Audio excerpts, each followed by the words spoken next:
अखिल भूमंडलीय सर्व शिरोमणि मुनि समाज के संस्थापक आदि मुनीश्वर योगेश्वर सद्गुरुदेव शिव मुनि महाराज की जय।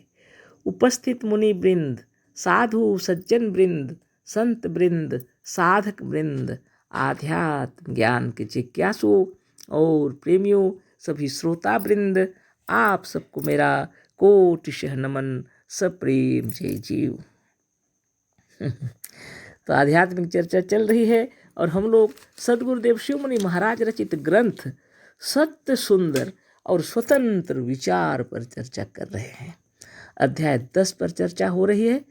पूर्ण सुखी होने के लिए धन की आवश्यकता नहीं है। तो आज पढ़ते हैं गुरुदेव के विचार और उसके बाद चर्चा करेंगे। इस बात पर बहुत से लोग यह भी कहते हैं कि बिना धन के कोई सुखी नहीं हो सकता और धन के लिए धनियों की खुशामद और गुलामी करनी ही पड़ती है। ठीक है, बहुत से लोगों का ऐसा ही विचार है कि बिना धन के हम अपने जीवन को सुखमय नहीं बना सकते, पर हम कहते हैं कि यह गलत है। जैसे संसार की सबसे बड़ी वस्तु मुक्ति प्राप्त करने के लिए धन की आवश्यकता नहीं है, उसी तरह से हमारे जीवन के लिए जो वस्तु सचमुच उपयोगी है उसके लिए धन की या तो बिल्कुल आवश्यकता ही नहीं है या है तो नाम मात्र की बहुत कम, बल्कि जिसका मूल्य अधिक देना पड़ता है वह हमारे लिए उपयोगी नहीं है। इतना ही नहीं, अधिक मूल्य के वस्तु हानिकारक भी है। जीवन धारण करने के लिए या मनुष्य को सुखी और स्वस्थ बनाने के लिए सबसे अधिक उपयोगी और सबसे पहली वस्तु शुद्ध वायु है। शुद्ध वायु के लिए रुपये की आवश्यकता नहीं है, किंतु जहाँ की वायु अशुद्ध है वहाँ बैठने के लिए अलबत्ता रुपया चाहिए। सिनेमा में 2 घंटे बैठने के लिए एक कुर्सी पर भर की जगह के लिए कितना रुपया देना पड़ता है। सिनेमा हॉल में 1 घंटा बैठने के बाद बाहर आइए, तब आप स्वयं अनुभव करेंगे कि कितनी गंदी हवा में आप बैठे हुए थे। 10-15 मिनट बाहर खुली हवा में रहने के पश्चात फिर सिनेमा हॉल में आइए और देखिए भीतर की हवा कितनी गंदी, गर्म, अशुद्ध और दुर्गंध से भरी हुई है। गंदे कमरे के भीतर बैठ जाने पर कुछ देर के बाद बदबू कम मालूम होती है। तो सद्गुरुदेव शिव मुनि महाराज हम लोग को समझा रहे हैं, पूर्ण सुखी रहने के लिए धन की आवश्यकता नहीं है। तो सद्गुरुदेव जो कहना बता रहे हैं, चाह रहे हैं, वह बहुत बड़ी बात है और बहुत सुंदर से समझा है। पूरा लाइन बाय लाइन जब आप पढ़ते चले जाएंगे ना तो कुछ समझाने की आवश्यकता नहीं पड़ेगी, वो इतने खूबसूरत तरीके से समझा दिए हैं। हम थोड़ा थोड़ा पढ़ के उस पर चर्चा कर रहे हैं ना। तो धन तो खाने पीने के लिए भोजन की जैसी ज़रूरत पड़ती है ना, थोड़ा बहुत तो मेहनत करना चाहिए निश्चित रूप से, लेकिन शुद्ध वायु पहले हम लोग जहाँ रहते हैं, जंगल झाड़ पहाड़ पर्वत गांव देहात सब में जब भी रहते हैं ना, शुद्ध वायु के लिए रुपये देने नहीं पड़ती है, शुद्ध वायु मिलते हैं। शहरों में अभी वायुमंडल दूषित हो जाने के कारण में कभी कभी लोग शुद्ध वायु के लिए भी रुपये खर्च कर रहे हैं, है ना। घरों में भी वो घर को शुद्ध वायु से युक्त करने के लिए कुछ मशीन लगा लेते हैं, कुछ तो ऑक्सीजन लेके चलते हैं, तरह तरह की बातें हो रही हैं। स्थिति बदल गई है, आज हवा भी खरीदनी पड़ रही है। एक ज़माना था कोई पानी खरीदना नहीं पड़ता था, नदी जल है, तालाब है, पोखर है, कुएं हैं, सब शुद्ध रहते थे, निर्मल, है ना। लेकिन आज गंदे हो गए पानी भी, नदी के पानी को शुद्ध करके भेजा जा रहा है शहरों में, गांव में भी चल रहा है ना। तो जब इसके बाद फिर फिल्टर करके पानी पीते हैं हम, कितनी बड़ी बात हो गई आज। अरे आकाश भी अशुद्ध होने लगा है आज, है ना। वायुमंडल में सब कुछ बदलने लगा है।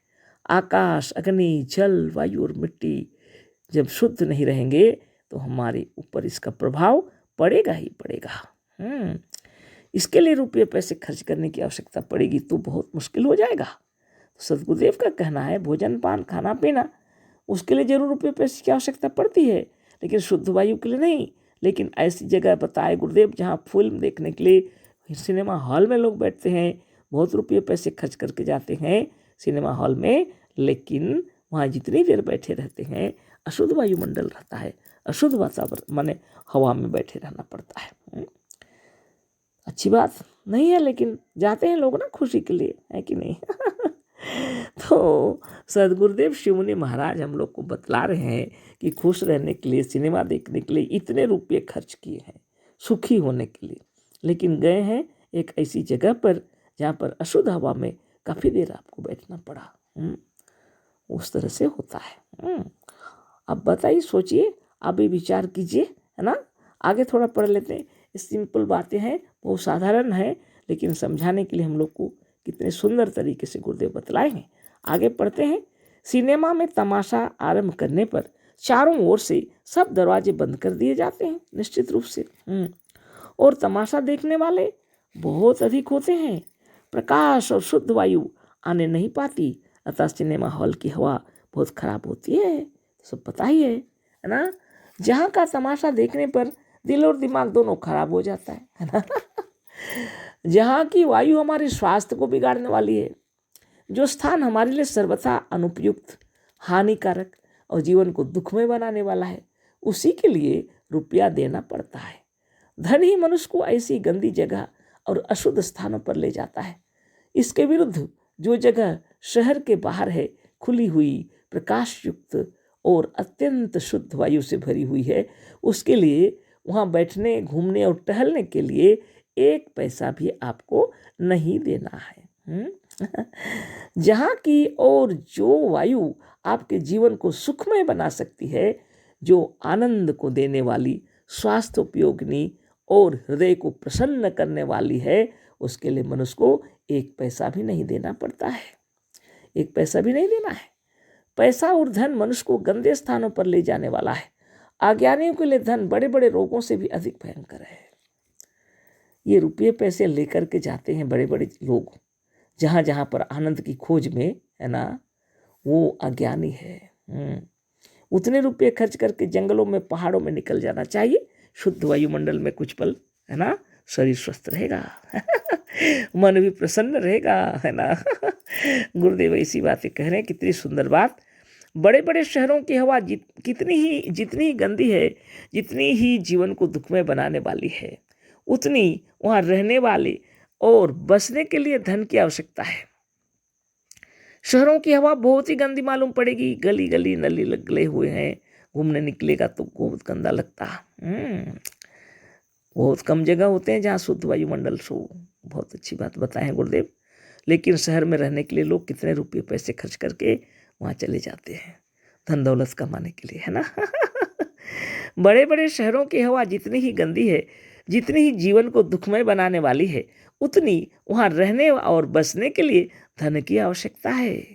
जो स्थान स्वास्थ्यप्रद, शुद्ध और स्वच्छ है, उसके लिए पैसे का भी खर्च नहीं है। 1 पैसा भी नहीं खर्च होता, 1 पैसे का भी खर्च नहीं है।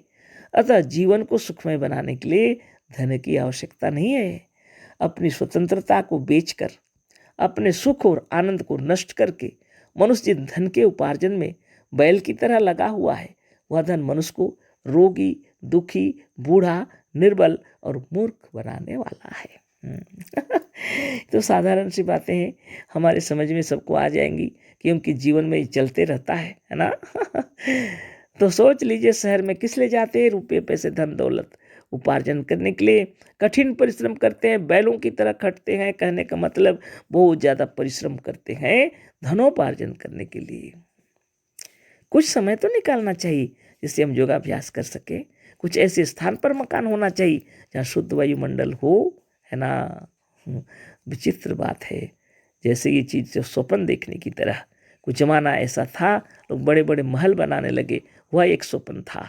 एक जमाना ऐसा आएगा, लोग शुद्ध वायुमंडल खोजेंगे, वह एक स्वप्न की तरह हो जाएगा। मालूम ऐसा पड़ता है कि घर पर घर बने हुए हैं शहरों में, है ना। आप तो देख ही रहे हैं, है ना। तो जीवन उपयोगी वायुमंडल, शुद्ध वातावरण, जिसके लिए 1 पैसा भी खर्च नहीं करना पड़ता। जंगल, झाड़, पहाड़, पर्वत में लोग रहते हैं। शुद्ध पानी, शुद्ध वायुमंडल, शुद्ध वातावरण भी है।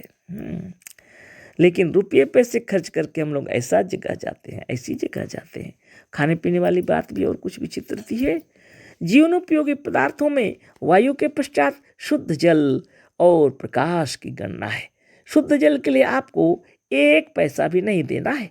जिस जल के लिए धन की आवश्यकता है, जैसे सोडा वाटर, लेमोनेड और शराब आदि, वह पानी नहीं विष है। वह चीज़ें जो धन व्यय करने पर मिलती हैं, वह मनुष्य को सुखी बनाने वाली नहीं, दुखी बनाने वाली हैं। किसी भी एक पदार्थ को लीजिए, चाहे वह औषधि ही के नाम से क्यों न प्रसिद्ध हो, जिसमें दाम लगता है, जो शुद्ध जल नहीं है वह हानिकारक है। बहुमूल्य और औषधियाँ भी कितनी अनुपयोगिनी है, इसे जानने के लिए पाठकों को हमारा बनाया हुआ ग्रंथ निरोग होने का अद्भुत उपाय एक बार अवश्य आद्योपांत देख जाना चाहिए। सुरती, पान, सिगरेट, बीड़ी, तांबुल बिहार, भांग, गांजा, अफीम, शराब, बहुमूल्य पौष्टिक औषधियाँ, सोने चांदी का भस्म सब हानिकारक हैं। जीवन को सुखमय और स्वस्थ बनाने में इनका कोई उपयोग नहीं है ना। मनुष्य प्रायः कहा करते हैं कि रुपया नहीं है, नहीं तो डॉक्टर बुलाते और अपने लड़के को या अपने को दिखा देते, पर बड़ी बड़ी फीस लेकर आने वाले डॉक्टर, वैद्य और हकीम सब व्यर्थ हैं। रुपया खर्च करके मनुष्य और भी अधिक अपने को खतरे में डाल देता है। इसे भी विस्तार से जानने के लिए पूर्वोक्त ग्रंथ देखिए, यानी निरोग होने का अद्भुत उपाय पढ़िए, है ना। कल विस्तार से चर्चा होगी। अशेष धन्यवाद, कोटिशः नमन, सप्रेम जय जीव। सद्गुरुदेव शिव मुनि महाराज की जय।